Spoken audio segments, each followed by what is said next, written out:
እኔ ተከለከለ ፍቅር ለአንተ እንዴት ተፈቀደ? ያረገውን ጫማ አውልቆ የቤቱን በር ታረተው። መልስልኝ! እንባውን እያዘራ እየተወላገደ ወደ ቤቱ አቀና። እሱ ባለው ሰክሮ ሲመጣ የእህቱን ቤት በር መደብደብ ልማዱ ነው። ምክንያቱ ደግሞ ከዓመታት በፊት ፍቅረኛ የነበረችው ትርሲት ናት። እሱ ባለውና ትርሲት ከሰው ተገንጥለው በራሳቸው የፍቅር ዓለም ውስጥ እፍ ብለው ሁሉን ረስተው ሁሉን ትተው ሲመሽ ሲነጋ ፍቅር እንደ አዲስ እያገረሸባቸው መገናኘታቸውን እንደ ብርቅ እየቆጠሩ ጥልቅ የፍቅር ማዕበል ውስጥ ሰጥመው ነበር። ነገር ግን አፍላ ፍቅራቸውን አጣጥሞ ሳይጨርሱ የትርሲት ወንድም አዱኛ ትርሲት ከአንድ ጎረምሳ ጋር ብዙ ቦታ እየታየች እንደሆነ ሲሰማ ጣልቃ ገብቶ የፍቅር ዓለማቸውን ያደፈረሰው ጀመር። አዱኛ ግትር ሰው ነው። ሁሉንም ነገር በሱ መስመር ቀጥ ብሎ እንዲሄድ ይፈልጋል። ትርሲትንም በስሜት አትነጂ፣ በእቅድ ተጓዥ እያለ የጀመረችውን ግንኙነት እንድታቆም ደጋግሞ ጣረ። አልተሳካለትም። ትርሲት አንድ እየተደበቀች አንድ እያጭበረበረች ከሱ ባለው ጋር ያላትን ግንኙነት ቀጠለች። አዱኛ ለሱ ወደፊት ከሷ በላይ አጥብቆ ያስብና ይጨነቅ ስለነበር ለነገ ስኬቷ የዛሬ ልጅነቷን ደስታዋን በከለክላት ምን እንዳይፈጠር ነው ብሎ ከቤት እንዳትወጣ በኃይልና በቁጣ ማስፈራራት ጀመረ። ትርሲትም አዱኛ እሱ ባለውን ከነመፈጠሩ ሳያውቀው ማን ይሁን ምንድነው የሚለውን ሳያጣራ ሌላው ይቅርና ስሙን እንኳን ሳያውቅ ከዛ ዱርዬ ራቂ ማለቱ አልዋጣላት። ትርሲት ደግሞ ሲበዛ አለኛ ናት። በዛ ላይ የሱ ባለው ናፍቆት ተደምሮበት ታዲያ አንድ ቀን ለባብሳ ሹልክ ልትል ስትል ከአዱኛ ጋር ተቀጣጠሙ። ያቺ ቀን ደግሞ ከሱ ባለው ጋር ፍቅር የጀመሩባት አንደኛ ዓመታቸው ናት። ወንድሟ እንዲፈቅድላት አጥብቃ ለመነችው። በፍጹም አትወጪም አላት። በጣም ተበሳጭታ እልሃን መቆጣጠር ሲያቅታት በንዴት እንደውም እሞትልሃለሁ ብላ ወደ መኝታ ቤት ገባች። እሱም በቁጣ ለኔ ለአዱኛ ስትይ ለምን ፍግም አትይም ብሎ ንዴቷን የዋሳ ናረው። ትርሲት መኝታ ቤት አልጋዋ ዳር ቁጭ ብላ ስታለቅስ የተከፈተው መሳቢያ ውስጥ የአዱኛን የእንቅልፍ ኪኒን አየችው።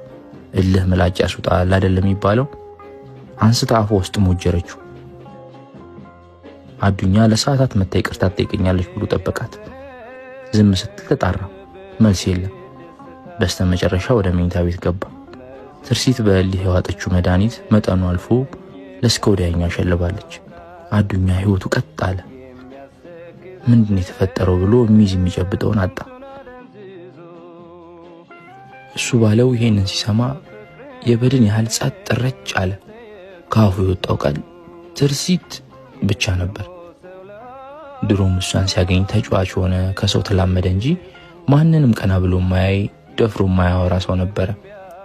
ሐዘን ልቡን እየደቃ ላዩ በድን ሆኖ ለጥቂት ወራት ከቆየ በኋላ እንደ እናት እንደ አባት ሆና ያሳደገችው እህቱ የሆነውን በቅጡ ባይነግራትም ተለማምጣ አባብላ ገስጻ አስገዝታ በስንት ባሳር በመከራ ከእብደት ጫፍ መለሰችው። ነገር ግን ሰፈሩን ከተማውን ጠላው። ስደት ልባቸውን ካሸፈተው የሰፈር ልጆች ጋር ተሰደደ።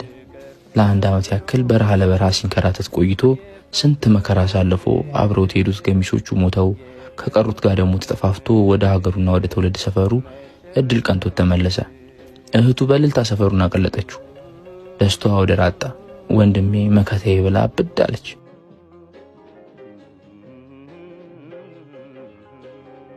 በቤት ሲገባ ግን ባይኑ ያየውን ማመን አልቻለም።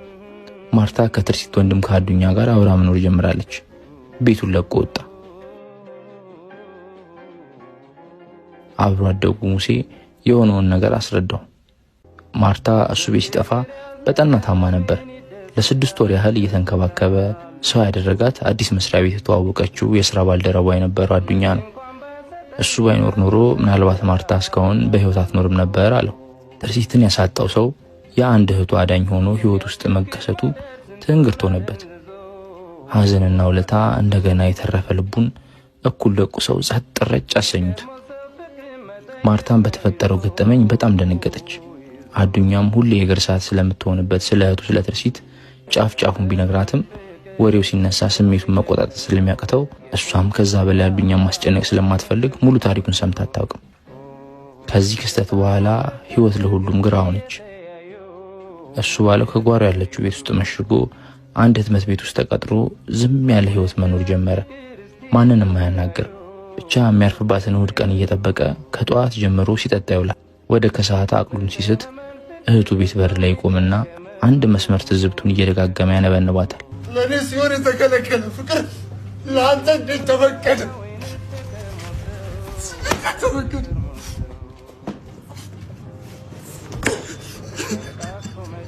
መልስልኝ! ማርታም የሚሆነውን ከመስማት ውጪ ምንም አታረግም። አዱኛ ደግሞ እህቴን ለበደልኩት በደል ፈጣሪ በዚህ እየቀጣኝ ነው ብሎ ስድቡን እንደምርቃት ቆሞ ይሰማል። እሱ ቤት ልብሱን አውልቆ ከወረወረ በኋላ በጓሮ ያለችው ምሽግ መሳይ ቤቱ ገብቶ ይዘረራል። ሁሌ ሰኞ ጧት ሲነሳ የትም የወረወረው ልብሱና ጫማውን በሳህን ከተሰናዳ ፍትፍት ጋር ተቀምጦ ይጠብቀዋል። አንስቶ እየበላ ትላንት ሰክሮ እንደገባ ምስክር መሆኑን ተረድቶ ወደ ማርታ በር ሄድና ማርታ ትላንት ረበሽኩ መሰለኝ ይቅርታ ብሎ ይወጣል። እሱ ቤት ጠጥቶ ምን እንደሚያወራ አያውቅም። ከሰው ሁሉ ተነጥሎ ባይተዋር በመሆኑ ያደረገውን ደፍሮ የሚነግረው የለም። ታዲያ አንድ እሁድ እንደለመደው ከቀማመሰ በኋላ የዘወትር የስድብ ስንኙን ማርታ በር ላይ አነብንቦ ወደ ቤቱ ገባ። ጠዋት ሲነቃ ልብሱም የለም፣ ጫማውም ፍትፍቱም የለም። ጥቂት አሰብ አደረገና እንዴ ማርታ ምን ሆነች አለ። እንደ ነገሩ ለባብሶ ሲከንፍ ወደ ማርታ ሄደ። ማርታ በሩ ላይ ቁጭ ብላ ታለቅሳለች። ማርታ ምን ሆነሽ ነው? ያው ሄደለ። ማን? አዱኛ። ከዚህ በላይ ወቀሳን መቋቋም አልችልም ብሎ ሄደ።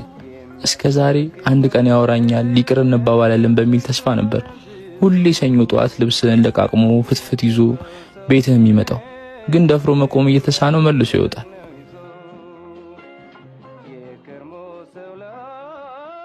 አሁን ግን በቃኝ፣ እየተያየን ከምንቋሰል ይብቃም ብሎ ሄደ።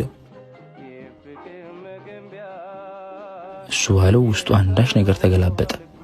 ጊዜ የሚጠብቅ ህመምና በሶቱ ግልብጥ ብሎ ወጣበት። ከተቀመጠበት ተነስቶ ወደ መንገድ ወጣ። አዱኛን ከሩቅ አየው። እየጮኸ አዱኛ አዱኛ አዱኛ እያለ ሄዶ አዱኛ እግር ስር ተዘረገፈ። አዱኛ ደነገጠ። እባክህ አዱኛ ጥለና አትሂድ፣ እህቴም ትሞትብኛለች። የትርሲት አይበቃንም? ለምን እሷን እናጣታለን? እኔንም ይቅር በለኝ፣ አይለምደኝም አለው። አዱኛም አብሮት ተንበረከከ። የዘመናት ብሶታቸውን ተቃቅፎ ተላቀሱት። ከልባቸው ይቅር ተባባሉ። ትርሲትን የነጠቃቸው የክትር ውሳኔ ማርታን እንዳይደግምባቸው ነጋቸውን በይቅርታ ጀመሩ።